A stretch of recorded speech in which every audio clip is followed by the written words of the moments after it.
tubifurije igitondo cyiza cyane cy'umugisha wamaze gukanda subscribe ku Mwashi TV. Turi kuwa gatanu tariki 18 ukwakira umwaka n'ibihumbi 2024, akaba ari umunsi wa 291 mu minsi igize umwaka. Byumvikana ko mu minsi 75 umwaka uraba ugeze ku musozo. Tubifuriza gukomeza kugira impera nziza cyane z'umwaka. Abarwaye mwihangane, muraza kumera neza.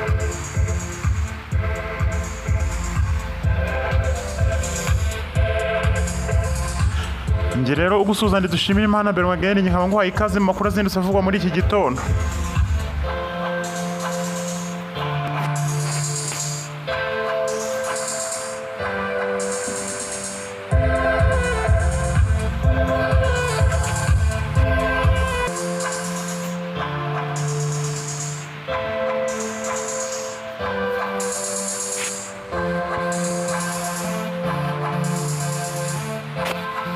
Amakuru tuhere kuri shampiyona y'icyiciro cya mbere umupira w'amaguru hano mu Rwanda izaba yakomeje muri izi mpera z'icyumweru ku munsi wa gatandatu. Guhera ku isaha y'isa cyenda ikipe ya Etincelle kuri stade Umuganda izaba yakiriye Amagaju. Musanze FC kuri stade Ubworoherane izaba yakiriye Mukura Victory Sport Loisir. Muhazi United kuri stade Ngoma ikazaba yakiriye Rutsiro. Ni nako ikipe ya Rayon Sport mu mukino ukomeye cyane izaba yakiriye Bugesera, idakuze kuyorohera habe na gato. Izaba ari kuri Kigali Pele Stadium mu gihe ku isaha y'isa moya kari kuri Kigali Pele Stadium ikipe ya APR FC izahakirira Gasogi United.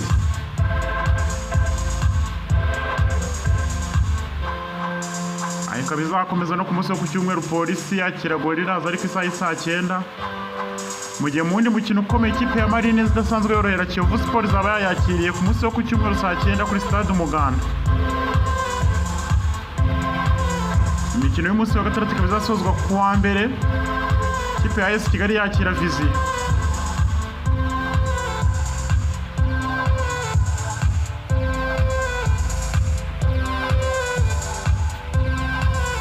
Amakuru azindutse avuga reka tuyakomereze mu ikipe ya AS Kigali ku munsi w'ejo ko bayisinyisha abasore babiri bahoze mu ikipe ya APR FC ndetse umwe yanyuze no muri Rayon Sport. Abo akaba ari Buregeya Prince ndetse na Bukuru Christophe. Aba bombo ko ari babiri bakina nk'abamyugariro bakaba basinya amasezerano y'umwaka umwe mu ikipe ya AS do Kigali.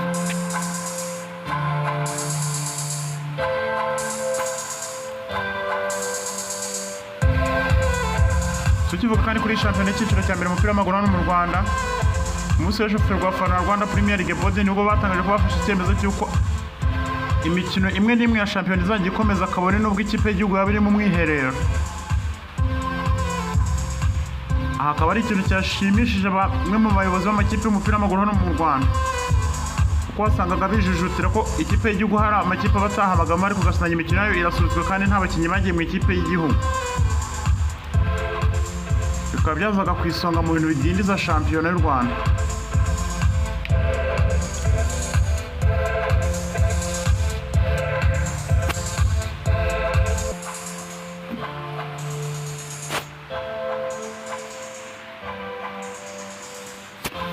Amakuru tuyakomereze kandi mu mupira w'amaguru, aho umunyarwandakazi witwa Byukusenge Ariete ku munsi w'ejo yabonaga badge ya FIFA.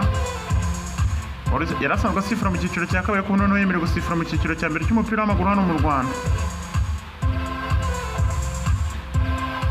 Aha akaba ari inkuru nziza kuko ashobora kuzakorera mu ngata witwa Mukansanga Salima.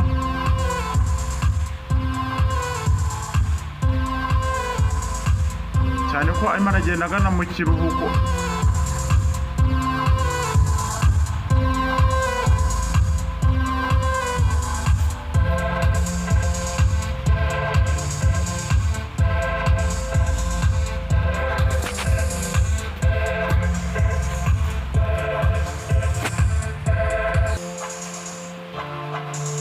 Amakuru y'imikino zindutse avuga kandi tuyakomereze mu bihugu by'abaturanyi mu gihugu cy'u Burundi. Ku munsi w'ejo nibwo hamenyekanaga amakuru y'uko umushinga Ikaze Cedric yagizwe umutoza wungirije w'ikipe ya Kaizer Chiefs. ubusanzwe ikinamo umunyarwanda Ntwari Fiacre umunyezamu w'ikipe y'igihugu Amavubi.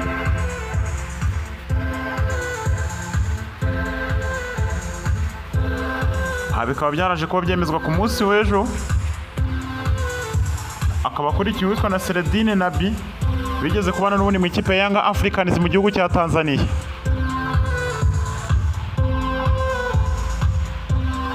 Akaba agiye gusimbura uwitwa Fernando Cruz waje kuba akurwa mu kuri iyi mirimo. Twifuriza ishya n'ihirwe umushingantahe Kaze Cedric.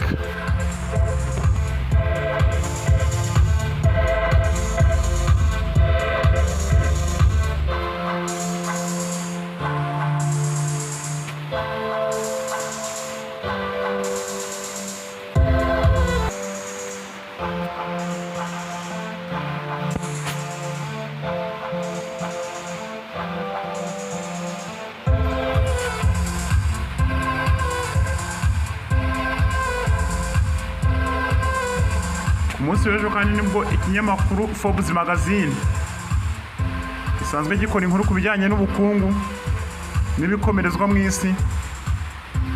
Umunsi w'ejo nibwo cyashyiraga ahagaragara urutonde rw'abakinnyi 10 cyangwa se abaterete 10 barimo kubona agatubutse muri iyi minsi. Urutonde ruriho n'umunyaportugal Cristiano Ronaldo.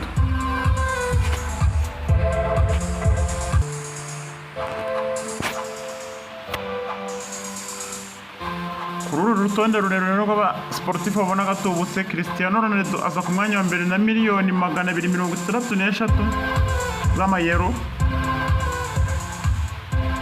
Akaba akina muri Al Nassr yo muri Saudi Arabia. Lionel Messi wa Inter Miami aza ku mwanya wa kabiri ko yinjiza miliyoni 124 z'amayero. Neymar Junior wa Al Hilal muri Saudi Arabia nawe afite yinjiza miliyoni 101. Nako Karim Mustafa Benzema wa Al Ittifaq nawe muri Saudi Arabia miliyoni 96. Umufaransa Kylian Mbappé wa Real Madrid miliyoni 83. Umunya-Norvège Erling Braut Haaland 55 aza ku mwanya wa gatandatu. Urutonde kandi n'umunya-Brazil Vinicius Junior winjiza miliyoni 50.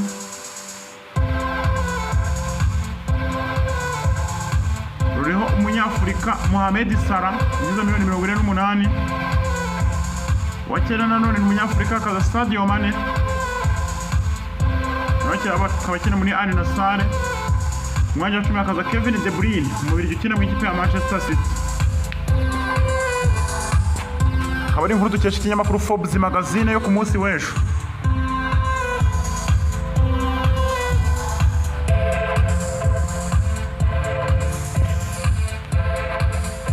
Abakaba ari bo basportifu bahembwa agatubutse muri iyi minsi.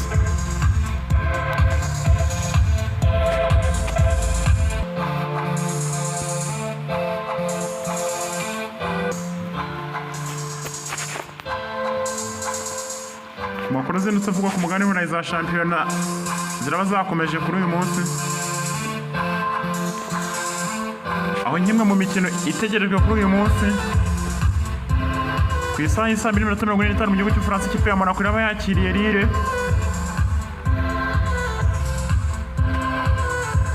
Ni nako ikipe ya Borussia Dortmund yo mu gihugu cy'Ubudage iza kuba yakiriye ikipe ya St Pauli.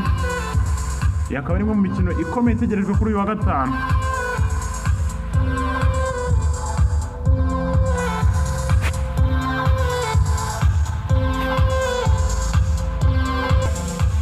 Umunsi w'ejo kandi nibwo ikipe ya Real de Madrid yashyikirizaga Kylian Mbappé igihembo cy'umukinnyi mwiza wa Real Madrid w'ukwezi.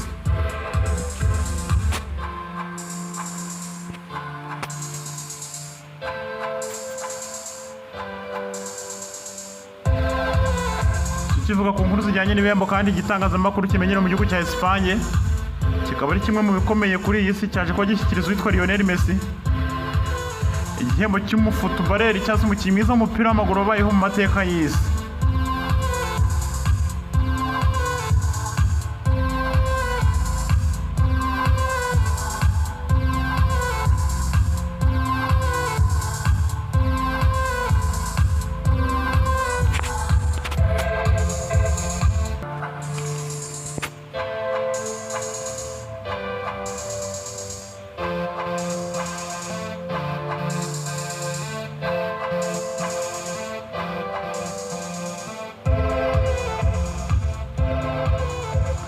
tukiri muri iki gihugu cya Espagne kandi andi makuru akomeje kugenda havugwa ni inkuru nziza ku bakunzi b'ikipe ya FC Barcelona.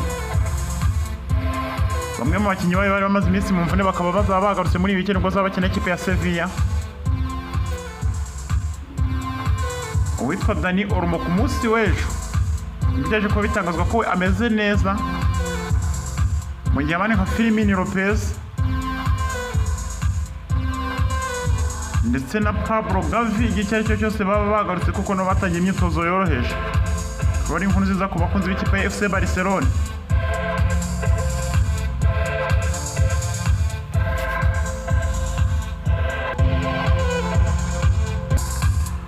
Inkuru zindutse zivugwa kandi mu mujyi wa Manchester, ikipe ya Manchester United. Amakuru havugwa inkuru ya Demira nuko ivuga ko witwa Erik ten Hag wakazi ry'akatizeye ku buryo ashobora kuzaharirukanwa mbere yuko international break igaruka mu kwezi kwa 11.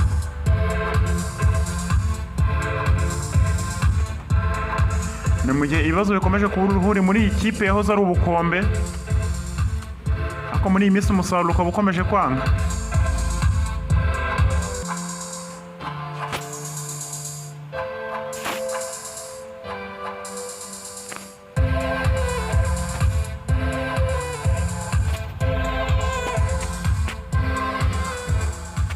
Ni nako muri mujyi wa Manchester mu ikipe ya Manchester City,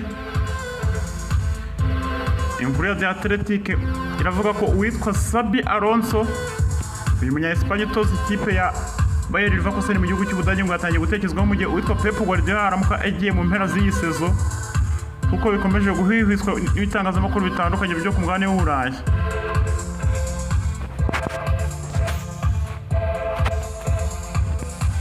Inkuru zigenda rya Pep Guardiola zikaba zaratangiye gucicikana ubwo witwa Siki Bergstrom wari usanzwe ari directeur wa siporo mu ikipe ya Manchester City yaje kuba abivamo. Umusaza wafatanyije kubaka Manchester City y'ubukombe tubona uyu munsi,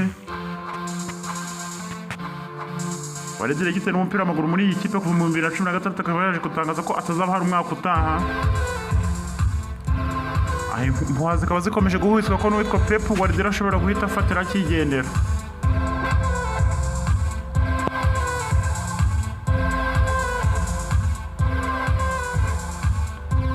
Tukiri muri ikipe kandi ya Bayer Leverkusen,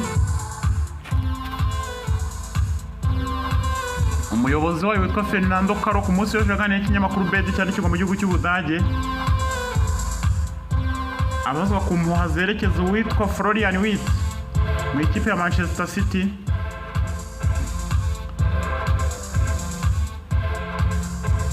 Aha yaje kubasubiza ati sinavuga ko atagurishwa, ariko nanone icyo twanze ni ukugurisha abakinnyi bacu mu ikipe ya Bayern Munich. Ati nk'uko byagenze kuri Jonathan Tah mu mpeshyi ishize, twifuza ko abakinnyi bacu bagenda nabo bakajya mu yandi makipe yisumbuye, ariko ntabwo twifuza ko twabagurisha mu ikipe nkeba Bayern Munich duhanganiye n'igikombe.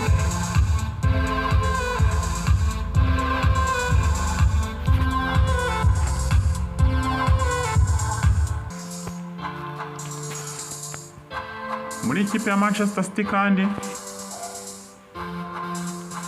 ibirego 115 iregwa byo kutubaha amabwiriza agenga igura n'igurisha ry'abakinnyi cyangwa se financial fair play. Biravuga ko umwanzuro uzava mu rukiko rwa FIFA cyemurampaka rwa siporo TAS uzaba wagiye hanze mbere y'uko umwaka wa 2024 urangira. Ahubwo bukaba ari bwinshi i Manchester.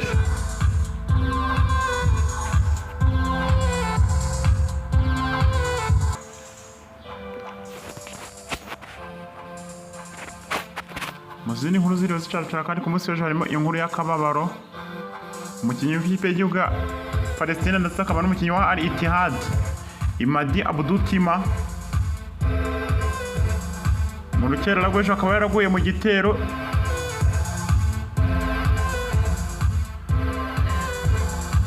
ari kumwe n'abandi 9 bo mu muryango we bishwe n'igisasu cyarashwe na Israeli mu gace ka Khan Yunis, akaba ari mu majyepfo ashyira uburasirazuba bwa Gaza.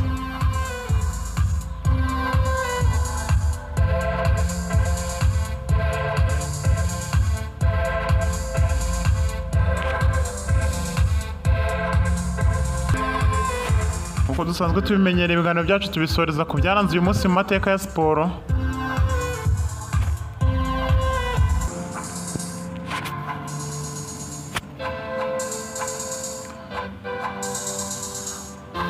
uyu munsi tariki 18 ukwakira 2024 ni isabukuru y'imyaka 50 y'amavuko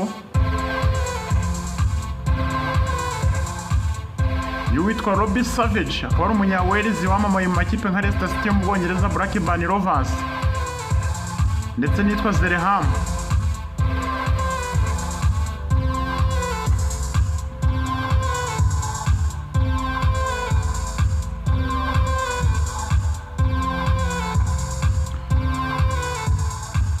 uyu munsi kandi ni isabukuru y'amavuko yitwa Alex Cora,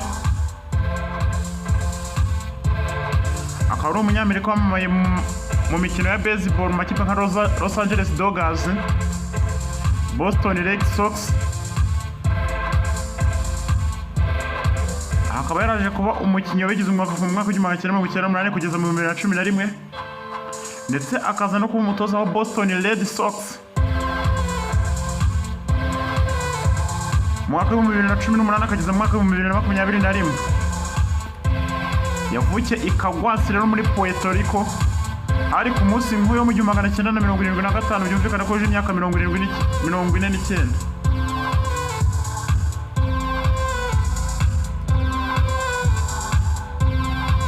mu basportifu bavutse ku munsi nk'uyu reka tubasoreze ku witwa David Veilleme, akaba ari umufaransa wamamaye mu gusiganwa kuri moto, akaba yaravutse ku munsi nk'uyu hitwa Iberi Etang, ari ku munsi nk'uyu kuri 18 ukwakira mu mwaka w'1977, byumvikana ko yuje imyaka 47.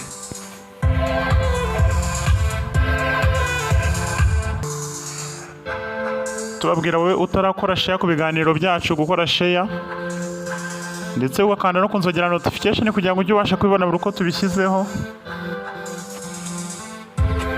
ku makuru y'imikino yo aba akagaruka ku Mwashi TV, ariko inkuru zindi tuba tutabagejejeho hano ushobora gusura imbuga nkoranyambaga zacu, ukajya kuri Facebook, Instagram ndetse na X ukandikamo Ferguson Rwanda,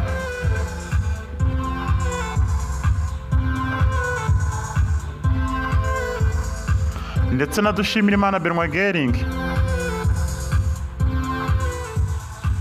tunabizeza ibiganiro byiza guhera mu ntangiriro z'icyumweru gitaha, bizaba biri mu isura nshya ivuguruye ku Mwashi TV, bizaba ari uburyohe.